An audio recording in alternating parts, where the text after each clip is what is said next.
Bonjour madame. Dans le cadre du dépistage du cancer du sein, quelles mesures préventives prenez-vous? Savez-vous qu'en Belgique, environ 11 000 nouveaux cas sont diagnostiqués chaque année? C'est de loin le cancer le plus fréquent chez la femme. Une femme sur 9 sera confrontée au cancer du sein au cours de sa vie. Mais heureusement, s'il est détecté assez tôt, le cancer du sein peut être guéri dans 9 cas sur 10. Dans la plupart des cas, au stade précoce, il n'y a pas de symptômes. Alors forcément, le dépistage est essentiel. Pour vous faire dépister, 2 solutions. La première, le mammotest. La deuxième, le bilan sénologique complet. Le mammotest, en quoi ça consiste? De 50 à 69 ans, toutes les femmes sont invitées à faire un mammotest gratuit dans le cadre du programme de dépistage du cancer du sein mis en place en Belgique et conformément aux recommandations européennes.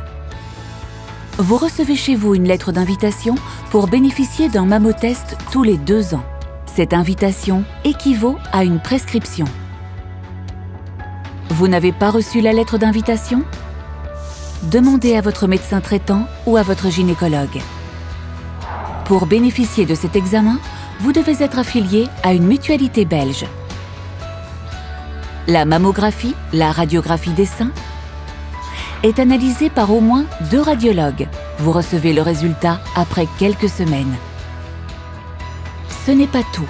Sachez que le mammotest se révèle positif chez 10% des femmes. D'autres examens doivent alors être pratiqués. Mais rassurez-vous, plus de 9 fois sur 10, un mammotest positif n'est pas un cancer. Et le bilan sénologique complet, en quoi ça consiste?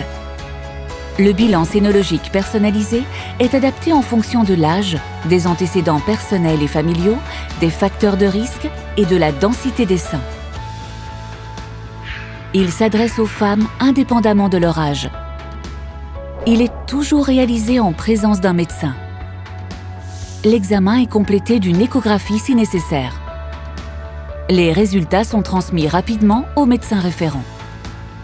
Par ailleurs, si vous présentez des symptômes tels que l'apparition d'un creux à la surface du sein, la présence d'une masse dans le sein, un écoulement par le mamelon, ceux-ci ne sont pas nécessairement synonymes de cancer du sein.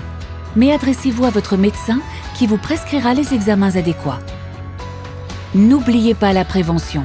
En agissant par vous-même, vous pouvez réduire de 25 à 30% votre risque de cancer du sein par une alimentation saine, une activité physique régulière afin d'éviter le surpoids, une consommation d'alcool modérée, sans oublier de limiter le tabac. Vous le savez, plus un cancer est détecté de manière précoce, plus les chances de guérison sont grandes. Alors n'oubliez pas, faites-vous dépister.